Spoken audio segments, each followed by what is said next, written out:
Dear colleagues, let me introduce my PhD topic, which is the use of autogenous tooth bone grafts in alveolar ridge preservation. My name is Eleonóra Sólyom. I am from the Department of Periodontology, and my mission is to change the mindset of the tooth extraction. I think none of the extraction sockets should be left unpreserved. Our aim is to search for the best graft material and technique for alveolar ridge preservation, and to reach this goal we have 3 projects. We know that every patient from our home will lose at least 1 permanent tooth during their lifetime, and without an immediate intervention, in the first year, the width of the alveolar ridge can be reduced by 50%, and this deficiency of the facial bone anatomy is a critical causative factor for implant failures, and also has a negative impact on aesthetic implant complications. But with an immediate surgical intervention, with alveolar ridge preservation, we can reduce these negative horizontal bone changes by 16 to 40%. We have 3 projects. In the first one, we are investigating a novel graft material. In the second one is a comparison of novel RP techniques. And the third one is a comparison of different graft materials. So the first project, the title of our meta-analysis, the use of autogenous tooth bone grafts is a safe and predictable method for alveolar ridge preservation.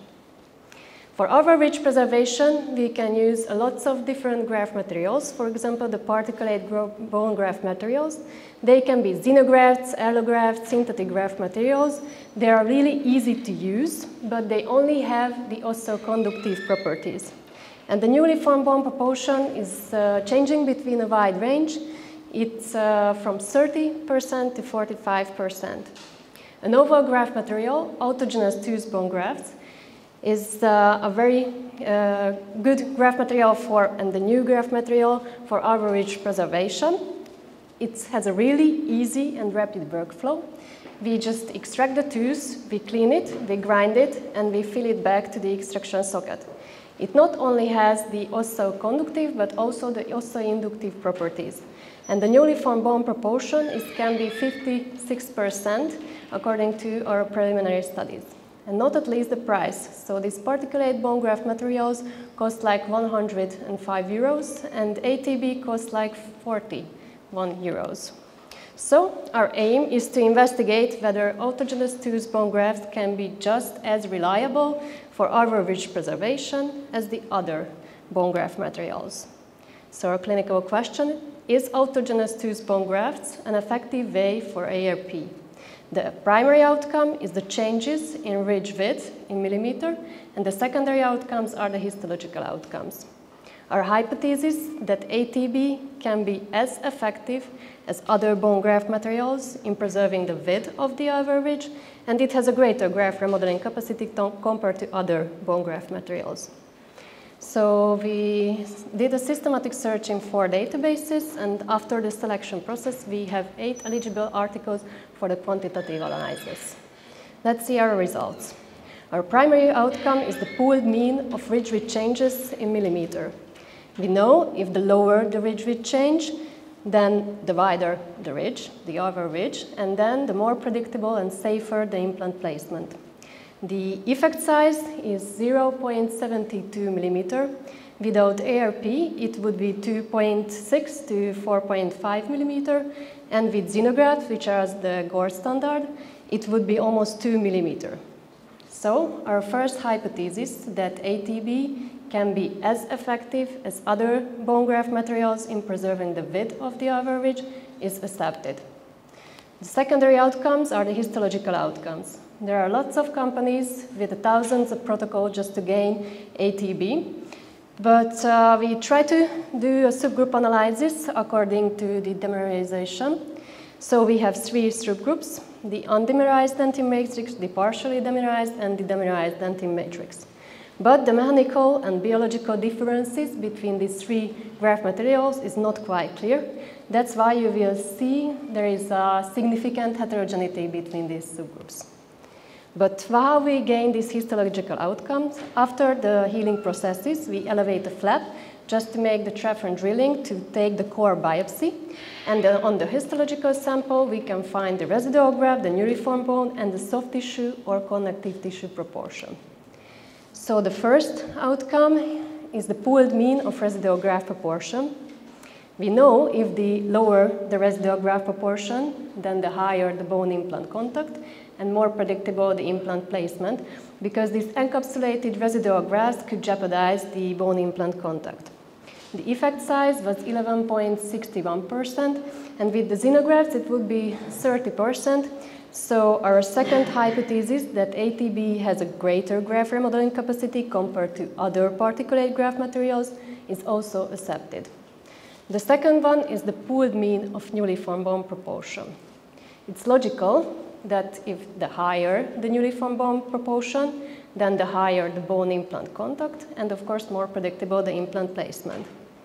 So the effect size is 40.23%, and with the gold standard, with xenografts, it would be only 20%. So our second hypothesis is also accepted according to our findings. Just to summarize our clinical findings and the research implication, the use of autogenous tooth bone grafts is a safe and predictable way for average preservation, but there is a significant heterogeneity because of the preparation processes, and we have a lack of information of its exact influence on the graft materials and also on the healing processes. The used tooth parts, I mean, some of the articles use only the root part, and the other articles use the whole tooth, so the root and also the crown part, only affect the nulliform bone proportion, and it's positively.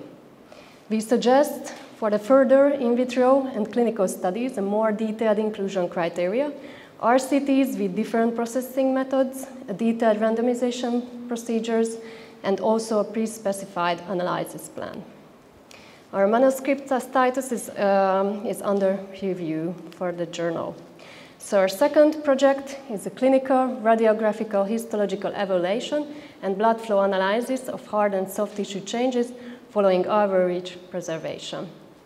We know that with an immediate surgical intervention, with average preservation, we can reduce the negative horizontal bone changes.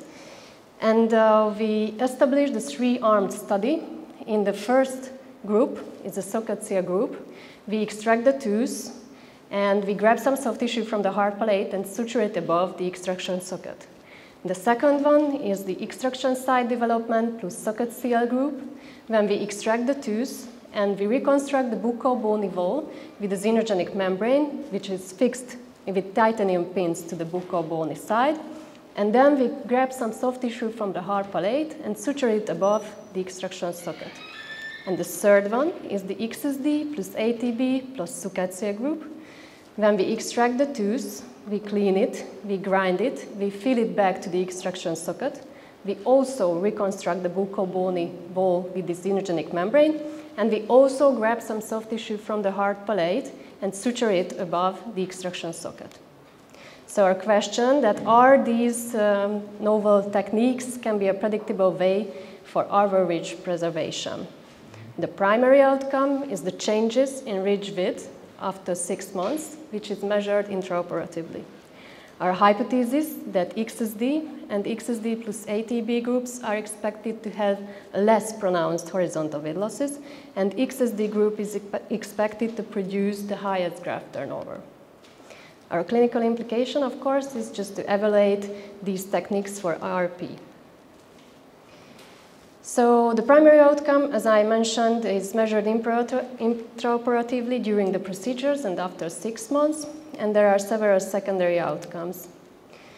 At the trial progress, we have the ethical approval, and now we started the surgeries. We are at the test phase of the trial. And we also started the manuscript writing of the protocol, of course, and the article draft is finished for now. And the third project is a histomorphometric evaluation of different average preservation techniques. For the graft materials which are used for RRP, we can use the particulate and non-particulate graft materials. The advantages of the particulate graft materials that they are really easy to use, and they also have the space maintenance effect. But the disadvantages that these residual particles, which can jeopardize the bone implant contact, can be up to 62%. The non-particulate graft materials mostly has less residual graft proportion, but the disadvantage is that they have a lower space maintenance effect. So our aim is to investigate whether the same alveolar width and the greater graft turnover can be achieved with non-particulate graft materials as with the particulate graft ones. Our question that can alveolar ridge preservation with non-particulate graft materials be as effective as with the particulate graft materials? We have 5 intervention groups, and the compare is the particulate graft materials, and our primary outcome is the percentage of newly formed bone. Our hypothesis that with the use of non-particulate grafts, a larger amount of newly formed bone can be detected. So we did the systematic search in 4 databases, and after the selection process, we have 44 eligible articles, and we are now at the data extraction phase. So we have 3 projects just to reach our goal, to search for the best graft material and technique for alveolar ridge preservation. I would like to kindly thank you for your attention.